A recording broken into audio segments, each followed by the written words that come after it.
Hello everyone, हमारे channel पे आप सबका स्वागत है। कैसे हैं आप लोग? आई होप अच्छे होंगे, आपकी तैयारी अच्छी चल रही होगी। तो जैसा कि आपको पता है कि यूपी ट्रिपल एससी के पीवाईक्यूज में हम पॉलिटी के क्वेश्चंस देख रहे हैं। तो आज हम इसी श्रृंखला में न्यायपालिका के प्रश्नों को देखेंगे। ये वैसे प्रश्न हैं जो अब तक यूपी ट्रिपल एससी आयोग ने किसी ना किसी एग्जाम में पूछा है। तो ये क्वेश्चन आपको दिशा निर्देश प्रदान करेंगे कि आपकी आगामी आने वाली लेखपाल, लोअर पीसीएस, होमगार्ड, कांस्टेबल या अन्य विभिन्न एग्जाम जिसको यूपी ट्रिपल एससी आयोग कराता है उसमें कैसे प्रश्न पूछे जाने की संभावनाएं हैं। तो चलिए शुरू करते हैं आज का पहला प्रश्न। भारत के प्रधानमंत्री बनने की न्यूनतम आयु क्या है? 21 वर्ष, 25 वर्ष, 30 वर्ष, 35 वर्ष? क्या है भारत के प्रधानमंत्री बनने की न्यूनतम आयु? 25 वर्ष। भारत का प्रधानमंत्री होता कौन है? वो बहुमत दल का नेता होता है और मंत्रिपरिषद का सदस्य होता है, अर्थात वो राज्यसभा या लोकसभा का सदस्य होता है। ठीक है। और लोकसभा का सदस्य बनने की योग्यता क्या होनी चाहिए? 25 वर्ष होनी चाहिए। और राज्यसभा का सदस्य होने की के लिए न्यूनतम आयु क्या होनी चाहिए? 30 वर्ष होनी चाहिए। तो कहने का मतलब ये है कि अगर वो लोकसभा के सदस्य बनने की योग्यता रखता है तब तो वो 25 वर्ष का ही होगा, यानी कि प्रधानमंत्री बनने की योग्यता भी 25 वर्ष से आ जाती है। ठीक है। और भारत का प्रधानमंत्री बनने के लिए फिर न्यूनतम आयु 25 वर्ष है। आगे बढ़ते हैं। किसी न्यायालय के किसी निर्णय की जानबूझकर अवज्ञा करने या किसी न्यायालय को दिए गए अंडरटेकिंग का जानबूझकर उल्लंघन करने को क्या माना जाता है? न्यायालय की आपराधिक अवमानना, सिविल और न्यायालय की आपराधिक अवमानना, यानी कि दोनों। न्यायालय की सिविल अवमानना, ना तो न्यायालय की सिविल अवमानना और ना ही न्यायालय की आपराधिक अवमानना। तो दिए गए अंडरटेकिंग का जानबूझकर उल्लंघन करना माना जाता है न्यायालय की सिविल अवमानना। देखिए, न्यायिक अवमानना अधिनियम 1971 की धारा 2A के अंतर्गत अवमानना को आपराधिक और सिविल अवमानना में विभाजित किया गया, यानी कि दो प्रकार की अवमाननाएं होती है, एक सिविल होती है और एक आपराधिक होती है। ठीक है। और 1971 की धारा 2B के अंतर्गत न्यायालय के किसी निर्णय, आदेश, रिट और अन्य किसी प्रक्रिया की जानबूझकर की गई अवज्ञा या उल्लंघन न्यायालय की सिविल अवमानना कहलाता है। न्यायिक अवमानना अधिनियम 1971 की धारा 2C के अंतर्गत न्यायालय की आपराधिक अवमानना का तात्पर्य होता है न्यायालय से जुड़ी ऐसी बातों का प्रकाशन जो लिखित, मौखिक, चित्रित, चिन्हित या अन्य किसी तरीके से न्यायालय की अवमानना करती हो। यानी कि सिविल अवमानना किसके तहत दिया गया है? न्यायिक अवमानना अधिनियम 1971 की धारा 2B के तहत, और आपराधिक अवमानना दिया गया है 2C के तहत। ये आप याद रखेंगे। आगे चलते हैं। किसी भी मामले का प्रकाशन जो किसी भी न्यायिक कार्रवाई के दौरान पूर्वाग्रह पैदा करता है या हस्तक्षेप करता है या हस्तक्षेप की प्रवृत्ति रखता है उसको क्या माना जाता है? तो उसको माना जाता है न्यायालय की आपराधिक अवमानना। न्यायालय की अवमानना अधिनियम 1971 के अनुसार न्यायालय की अवमानना का अर्थ है न्यायालय की गरिमा और उसके अधिकारों के प्रति अनादर प्रदर्शित करना। और ये दो प्रकार की होती है, अभी जो हम लोग ने देखा, सिविल अवमानना और आपराधिक अवमानना। और किसी भी मामले का प्रशासन जो किसी भी न्यायिक कार्रवाई के दौरान पूर्वाग्रह पैदा करता है, हस्तक्षेप करता है या हस्तक्षेप करने की प्रवृत्ति रखता है उसे न्यायालय की आपराधिक अवमानना माना जाता है। सर्वोच्च न्यायालय की रजिस्ट्री की अध्यक्षता कौन करता है? सर्वोच्च न्यायालय के मुख्य न्यायाधीश, अतिरिक्त पंजीयक, पंजीयक या महासचिव। तो सर्वोच्च न्यायालय की रजिस्ट्री की अध्यक्षता करते हैं महासचिव। सर्वोच्च न्यायालय की रजिस्ट्री महासचिव यानी कि सेक्रेटरी जनरल की अध्यक्षता में होती है तथा न्यायालय और रजिस्ट्री के कार्य संरचना के निर्धारण की प्रशासनिक शक्ति विशेष तौर पर भारत के प्रमुख न्यायाधीश में निहित होती है। सर्वोच्च न्यायालय के मुख्य न्यायाधीश राष्ट्रपति के द्वारा नियुक्त किए जाते हैं और ये 65 वर्ष की आयु तक अपने पद पर बने रहते हैं। लोक अदालतों को डैश के तहत वैधानिक दर्जा प्रदान किया गया है। लोक अदालतों को किसके तहत वैधानिक दर्जा प्रदान किया गया है? कानूनी सेवा प्राधिकरण अधिनियम 1987 के तहत। विधिक सेवा प्राधिकरण अधिनियम 1987 के तहत लोक अदालतों को वैधानिक दर्जा दिया गया है। लोक अदालत वैकल्पिक विवाद निवारण तंत्रों में से एक है। ये एक ऐसा मंच है जहां न्यायालय में या मुकदमे पूर्व चरण में लंबित विवादों मामलों का सौहार्दपूर्ण ढंग से निपटारा या समझौता किया जाता है। स्थायी लोक अदालतों का क्षेत्राधिकार वर्तमान में कितने रुपए तक का है? 1 करोड़, 20 करोड़, कोई नहीं, या 1 लाख? तो इसका उत्तर होगा 1 करोड़ तक। स्थायी लोक अदालतों का आर्थिक क्षेत्राधिकार केंद्र सरकार द्वारा 20 लाख से 1 करोड़ तक की कर दिया गया है। स्थायी लोक अदालतें विधिक सेवा प्राधिकरण अधिनियम 1987 की धारा 22B के अंतर्गत आयोजित की जाती हैं। इसकी स्थापना एक अध्यक्ष और 2 सदस्यों के साथ स्थायी निकाय के रूप में की गई है, जो परिवहन, डाक, टेलीग्राफ आदि सार्वजनिक उपयोगिता सेवाओं से संबंधित मामलों के सुलह और निपटारे के अनिवार्य पूर्व मुकदमेबाजी है। भारतीय संविधान के निम्नलिखित में से किस अनुच्छेद में सर्वोच्च न्यायालय की स्थापना और गठन की चर्चा की गई है? निम्नलिखित में से किस अनुच्छेद में सर्वोच्च न्यायालय की स्थापना और गठन की चर्चा की गई है? अनुच्छेद 80, अनुच्छेद 124, अनुच्छेद 61 या उपयुक्त में से कोई नहीं? तो सर्वोच्च न्यायालय की स्थापना और गठन की चर्चा की गई है अनुच्छेद 124 में। अनुच्छेद 124(1) के तहत भारतीय संविधान में कहा गया है कि भारत का एक सर्वोच्च न्यायालय होगा, जिसमें मुख्य न्यायाधीश चीफ जस्टिस ऑफ इंडिया होगा और 7 से अधिक अन्य न्यायाधीश इसमें नहीं हो सकते हैं, जब तक कि कानून के द्वारा संसद अन्य न्यायाधीशों की संख्या निर्धारित नहीं करता है। लेकिन वर्तमान में मुख्य न्यायाधीश सहित कुल कितने न्यायाधीश हैं? ये 34 न्यायाधीश हैं, यानी कि टाइम टू टाइम ये बढ़ते रहते हैं और इसको प्रावधान बना के संसद के द्वारा बढ़ाया भी जा सकता है। आगे बढ़ते हैं। लोकस स्टैंडी का सिद्धांत क्या है? न्यायिक समीक्षा के लिए न्यायालयों की शक्ति, प्रशासनिक अधिकार का विवेकाधिकार, रिट याचिका दाखिल करने का याचिकाकर्ता का अधिकार या राष्ट्रपति का विवेकाधिकार। तो लोकस स्टैंडी का सिद्धांत होता है रिट याचिका दाखिल करने का याचिकाकर्ता का अधिकार। लोकस स्टैंडी का सिद्धांत रिट याचिका दाखिल करने का याचिकाकर्ता का अधिकार होता है। इसके अनुसार वह व्यक्ति जिसके कानूनी अधिकार का उल्लंघन किया गया है, यानी कि जो व्यक्ति पीड़ित है, जिसके खिलाफ निर्णय सुनाया गया है, उसे न्यायालय में मुकदमा करने की अनुमति है। उत्तर पश्चिम प्रांतों के लिए उच्च न्यायालय की पीठिका या सीट को 1869 में आगरा से स्थानांतरित करके कहां कर दिया गया? तो इसको इलाहाबाद स्थानांतरित कर दिया गया।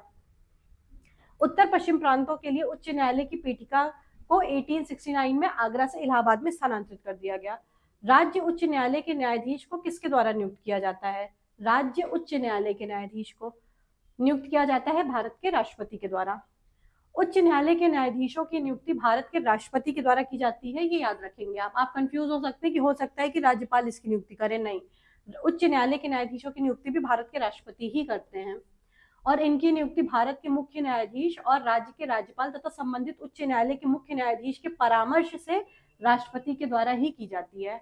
उच्च न्यायालय के न्यायाधीश 62 वर्ष की आयु प्राप्त करने तक अपना पद धारण करते हैं और किसी उच्च न्यायालय के न्यायाधीश को उसी प्रकार से और उसी आधार पर हटाया जा सकता है जिस प्रकार उच्चतम न्यायालय के न्यायाधीश को हटाया जाता है। भारतीय संविधान और इसके तहत अधिनियमित कानून के अंतिम व्याख्याकार कौन होते हैं? तो कानून का अंतिम व्याख्याकार होता है भारत का सर्वोच्च न्यायालय। भारतीय संविधान और इसके तहत अधिनियम कानून का अंतिम व्याख्याकार सर्वोच्च न्यायालय होता है। अनुच्छेद 124 के तहत भारत के सर्वोच्च न्यायालय के गठन और स्थापना की बात की गई है। भारत में सर्वोच्च न्यायालय में एक मुख्य न्यायाधीश और 33 अन्य न्यायाधीश हैं और संविधान के अनुच्छेद 124(2) के तहत राष्ट्रपति के द्वारा सर्वोच्च न्यायालय के न्यायाधीशों की नियुक्ति की जाती है। वह न्यायाधीश तब तक पद धारण करेगा जब तक 65 वर्ष की आयु प्राप्त नहीं कर लेता अथवा राष्ट्रपति को संबोधित कर अपना त्यागपत्र नहीं दे देता या उसे साबित कदाचार या असमर्थता के आधार पर महाभियोग जैसी प्रक्रिया से हटाया नहीं जाता तब तक कि वो अपने पद पर बना रहेगा। ठीक है। और भारत के पहले मुख्य न्यायाधीश कौन थे? एच.जे. कानिया थे। भारतीय संविधान का कौन सा भाग भारत के उच्चतम न्यायालय के संगठन, अधिकार क्षेत्र, शक्तियों और प्रक्रियाओं से संबंधित है? तो यह है भाग 5।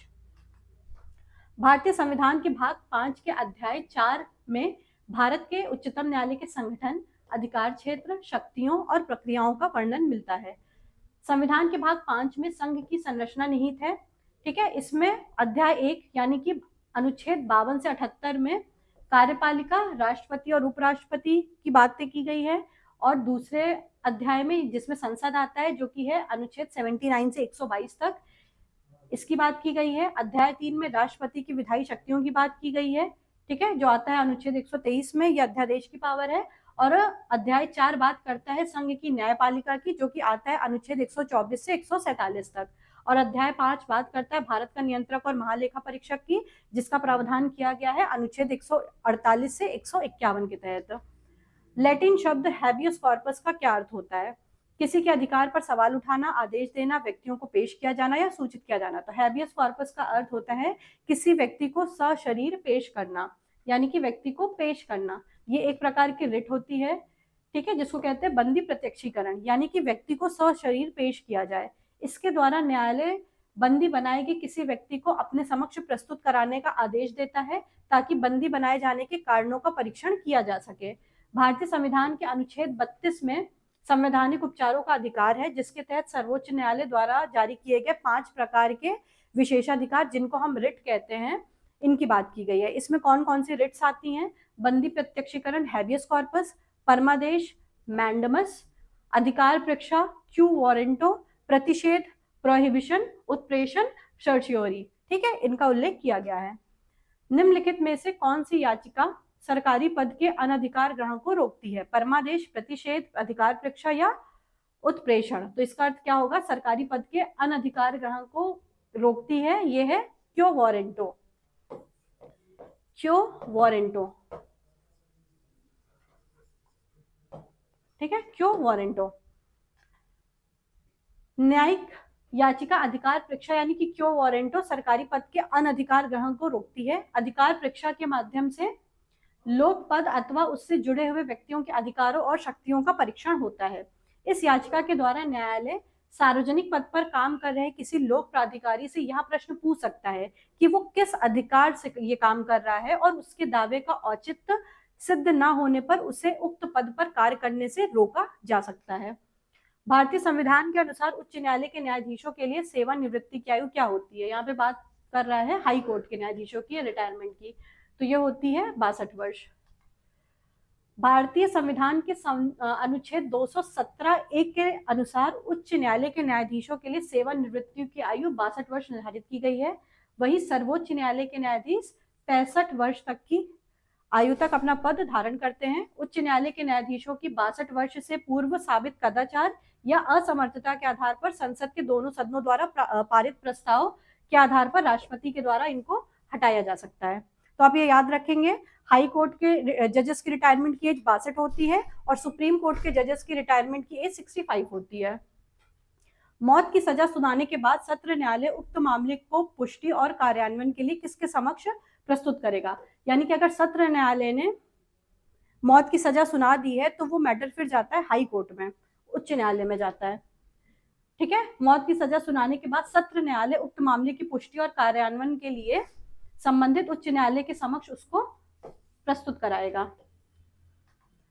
भारतीय संविधान के किस अनुच्छेद में उल्लेखित है कि सर्वोच्च न्यायालय एक अभिलेख न्यायालय, जिसको कहते हैं कोर्ट ऑफ रिकॉर्ड, ये होगा? अनुच्छेद 125, अनुच्छेद 117, अनुच्छेद 121 और अनुच्छेद 129। तो कोर्ट ऑफ रिकॉर्ड की बात होती है अनुच्छेद 129 में। भारतीय संविधान के अनुच्छेद 129 में यह उल्लिखित है कि सुप्रीम कोर्ट एक अभिलेख न्यायालय होगा और अपने अवमानना के लिए दंड देने की शक्ति सहित ऐसे न्यायालय की इसमें सभी शक्तियां शामिल होगी। अनुच्छेद 117 बात करता है वित्त विधेयकों के बारे में और अनुच्छेद 121 बात करता है संसद में चर्चा पर निर्बंधन से और अनुच्छेद 125 में बात की गई है उच्चतम न्यायालय के न्यायाधीशों के वेतन के बारे में। आगे चलते हैं। भारत में उच्च न्यायालय की संस्था पहली बार किस वर्ष स्थापित की गई थी? 1885, 1947, 1862 या 1858? भारत में उच्च न्यायालय की संस्था पहली बार किस वर्ष स्थापित की गई थी? 1862 में। देखिए, भारत में उच्च न्यायालय पहली बार 1862 में स्थापित किया गया था।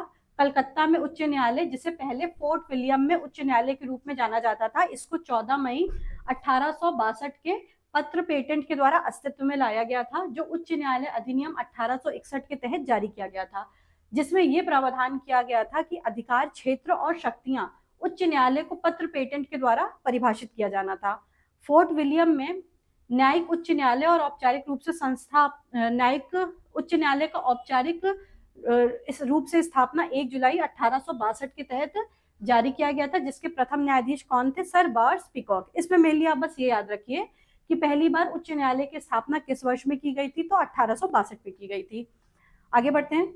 न्यायिक सक्रियतावाद के संदर्भ में PIL का पूर्ण रूप से नाम, इसका PIL का पूर्ण रूप नाम क्या है, यानी कि इसका फुल फॉर्म क्या है? तो इसका नाम होगा, इसका फुल फॉर्म होगा पब्लिक इंटरेस्ट लिटिगेशन। क्या नाम होगा इसका full form? Public interest litigation, PIL। ठीक है, देखिए, भारतीय न्याय व्यवस्था में जनहित याचिका या लोकहितवाद PIL और न्यायिक सक्रियता ने मिलकर न्यायपालिका के कार्यों में आमूलचूल परिवर्तन कर दिया। इससे पहले से और भी अधिक जनहितकारी बना दिया। पीआईएल के विकास में न्यायाधीश कृष्ण अय्यर और न्यायाधीश पीएन भगवती ने बहुत महत्वपूर्ण योगदान दिया था। इसका विकास 1979 में हुआ था। जनहित याचिका ने पिछले कुछ दशकों में हमारे लोकतांत्रिक अधिकार को सबल बना दिया और कार्यपालिका को अधिक उत्तरदायी बनाने में महत्वपूर्ण भूमिका निभाई। ठीक है, यानी कि पब्लिक इंटरेस्ट लिटिगेशन मेनली जनहित में होता है और इसने न्याय दिलाने में बहुत मदद की है। परम दायित्व की अवधारणा को डैश के मामले में भारत के सर्वोच्च न्यायालय के द्वारा समझाया गया है। परम दायित्व को कौन से केस में समझाया गया सर्वोच्च न्यायालय के द्वारा? तो यह है एमसी मेहता बनाम भारत संघ के द्वारा। एमसी मेहता बनाम भारत संघ मामले के बाद में भारत में परम दायित्व की अवधारणा विकसित हुई है। इसे ओलियम गैस रिसाव मामले के रूप में जाना जाता है। यह भारतीय न्यायपालिका में ऐतिहासिक मामलों में से एक है। एमसी मेहता का मामला सख्त दायित्व के सिद्धांत पर आधारित है, लेकिन इसमें कोई अपवाद नहीं दिया गया है और व्यक्ति को उसके कृत्यों के लिए पूरी तरीके से उत्तरदायित्व बनाया गया है। इसके बाद में फिर भोपाल गैस त्रासदी के बाद भी कई लोगों ने अपनी जान गंवाई और उनकी पीढ़ियां घातक बीमारियों से ग्रसित है। इस वजह से सख्त दायित्व के तहत एक नियम विकसित करने की तत्काल आवश्यकता थी, जिसमें प्रतिवादी को बचाने के लिए कोई भी अपवाद उपलब्ध नहीं था। यानी कि परम दायित्व इसीलिए लाया गया है और ये लाया गया है, इसको बहुत अच्छे से समझाया था सुप्रीम कोर्ट ने एमसी मेहता बनाम भारत संघ के मामले में। तो आज की क्लास में इतना ही। बाकी न्यायपालिका के क्वेश्चन हम लोग नेक्स्ट क्लास में देखेंगे। तब तक आप रिवाइज करते रहिए, पढ़ते रहिए। Thank you very much.